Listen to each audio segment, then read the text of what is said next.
सदा भवानी दाहिनी किशन मुख रहो गणेश। पांच देव मिली रक्षा करो ब्रह्मा विष्णु महेश। गुरु भाई गुरु बहन, आज एक मैं नवरात्रि व्रत कथा सुनाने जा रहा हूँ, जो कृपया ध्यान पूर्वक से सुनिएगा। जो भी गुरु भाई गुरु बहन इस कथा को ध्यान पूर्वक और अंत तक सुनेंगे, उसके घर में धन धान्य की वृद्धि होगी और माता रानी जगदम्बा माँ भवानी दुर्गा की सदैव उनके ऊपर कृपा बना हुआ रहेगा। और कहानी को अगर अधूरा छोड़ते हैं तो एक विष के समान होता है। जिस तरह जहर होता है, उस जहर के समान वो आपके जीवन पर प्रभाव करेगा। इसलिए कहानी को अंत तक ध्यान से सुनिएगा।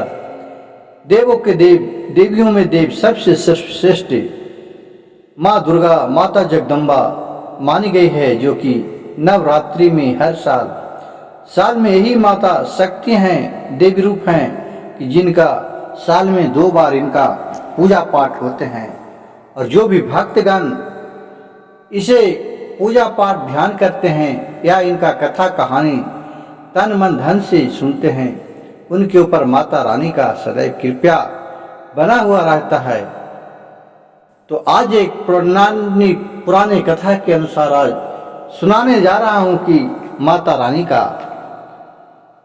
कथा बहुत पुराने समय की बात है कि एक तारकासुर राक्षस रहता था, दानव था। देखिए, जब किसी को भी दानव किसे कहते हैं? जिसके ऊपर अहंकार हो गया, जिसके ऊपर मोह ममता का चीज नहीं है, उसे दानव कहते हैं। और देव किसे कहते हैं? देवता कि जिनके ऊपर करुणामय हो, लोगों को हेल्प करना है, लोगों के ऊपर ममता बहुत सार करना है, उसे देव कहते हैं। देव और दानव में क्या फर्क है? देवता लोग उससे कहते हैं कि जिनके अंदर ममता जगी हो, जिस तरह माता के अपने पुत्र के ऊपर ममता जगा हुआ है, उसी तरह जिसके अंदर ममता नाम की चीज नहीं है, किसी को कितनों कष्ट दो, जिस तरह दानव पहले देता था, उसी तरह नवरात्रि का कथा व्रत सुनाने जा रहा हूं। गुरु भाई गुरु बहन, कृपया ध्यान से सुनिए। तारकासुर एक राक्षस था, दानव। वो अपने तपोबल से अपने तपस्या करने के लिए बैठे। भगवान ब्रह्मा जी को प्रसन्न करें, क्योंकि सबको भाग लिखने वाले ब्रह्मा जी होते हैं। इसीलिए ब्रह्मा जी की वो आराधना करते थे। जितना भी राक्षस लोग थे, अधिकतर ब्रह्मा से ही अपने वो शक्ति प्रदान किए हैं। तो ब्रह्मा को प्रसन्न करने के लिए वो बहुत दिन तक तप किए। उसे तप से प्रसन्न होकर ब्रह्मा जी दर्शन दिए और बोले कि हे तारकासुर, तुम उठो, क्या वर मांगते हो, मांगो। ब्रह्मा जी के सम्मुख देखकर तारकासुर जो राक्षस था, दानव, वो खुश हो गया और कहे हे ब्रह्मदेव, उनके चरण में नमन किए और बोले हे ब्रह्मदेव, हमें आप ऐसा शक्ति दीजिए कि नहीं हम कभी जन्मों जन्म तक मर सकते हैं, नहीं हमें कोई मार सकता है। हम अजर अमर, हमें अमरता का वरदान दे। ब्रह्मा जी बोले कि हे तारकासुर, ये तो विधि का विधान है कि जिसने भी जन्म लिया है उसे मरना ही पड़ेगा। ऐसा कोई भी नहीं है कि जो जन्म लिया है और मरना नहीं है। ये मृत्यु लोक है, ये आना जाना यहाँ का लिखा हुआ रहता है। हमारे पास ऐसा कोई वरदान ही नहीं है कि जो तुम्हें अमरता का वरदान दे सके। सोचे कि अब कौन सा वर मांगू। वो अपने मन में देखिए, दिमाग लगाया तो सोचे कि ऐसा करते हैं कि ऐसा वर मांगते हैं कि जो हमें जीवन दान दे सकता है। तो बोले कि ठीक है ब्रह्मदेव, हमें ऐसा वर दीजिए कि जब भी हम मरे तो माता जगदम्बा के, माता शंकर, माता पार्वती के पुत्र के हाथे मरे और मैं दूसरा के हाथ कदापि नहीं मरूं। उस समय माता पार्वती का तो विवाह नहीं हुआ था। सोचे कि माता पार्वती, शंकर जी तो विवाह नहीं करेंगे, वो तो अघरदानी है भोलेनाथ, तो हमें मार कौन सकता है। और वो तो अपनी धुन में रुमा रहते हैं। ब्रह्मा जी एवं अस्तु कर करके वहां से चले गए। कुछ समय बीता।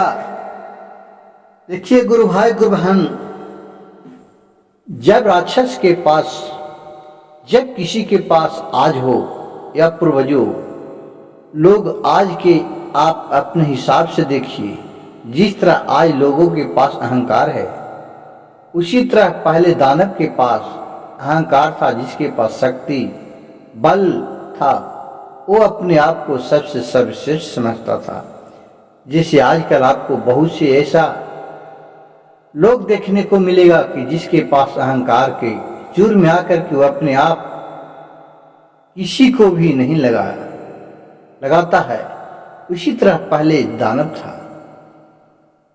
अब उसका तारकासुर का अत्याचार दिन पर दिन बढ़ने लगे। जो भी ऋषि मुनि भक्ति भाव करे सबको मारने लगे, काटने लगे और बोले कि सबसे सर्वश्रेष्ठ मैं हूं, हमें भगवान मानो। कि गुरु भाई गुरु बहन, किसी को कहने से कोई भगवान नहीं होता है। भगवान को आत्मा से माना जाता है।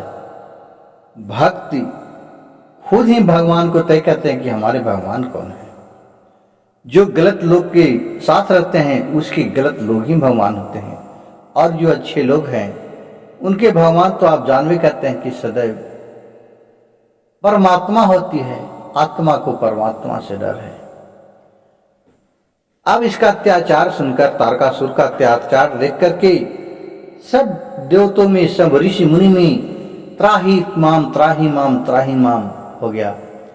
सब गए शंकर जी के पास, शंकर जी को मनाए शादी विवाह करने के लिए। शादी विवाह हुआ और फिर उनको सब आराधना किए कि हे प्रभु, आप जल्दी कम से कम इस दुख से निपटारा कीजिए, तारकासुर की जो अत्याचार है उससे मुक्ति कीजिए, क्योंकि हमें नहीं पूजा पाठ करने देते हैं, नहीं किसी तरह का धर्म करने देते हैं।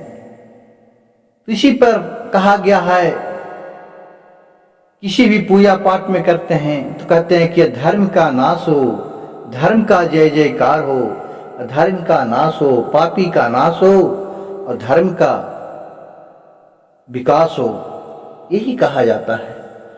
तो तारकासुर को वध करने के लिए पार्वती का पुत्र चाहिए।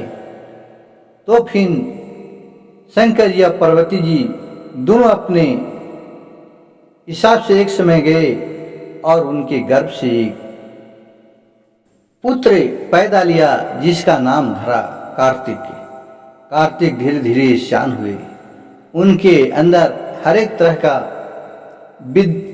विद्या हुए, वो अस्त्र शस्त्र सभी चीज में माहिर हुए। देखिए, जिनका सदैव पिता भगवान हो, उनके भला किस तरह का शिक्षा नहीं मिल सकता है। जिसका त्रिलोकीनाथ देवों के देव महादेव जिनकी पिता हों, उनसे भला क्या नहीं हो सकता। हर एक तरह के उनके पास शस्त्र शक्तियां भरा हुआ था। फिर एक दिन कार्तिक ने वही तारकासुर से दोनों में युद्ध हुआ। युद्ध बहुत दिन तक चला और फिर कार्तिक ने तारकासुर का वध किया। जहिए से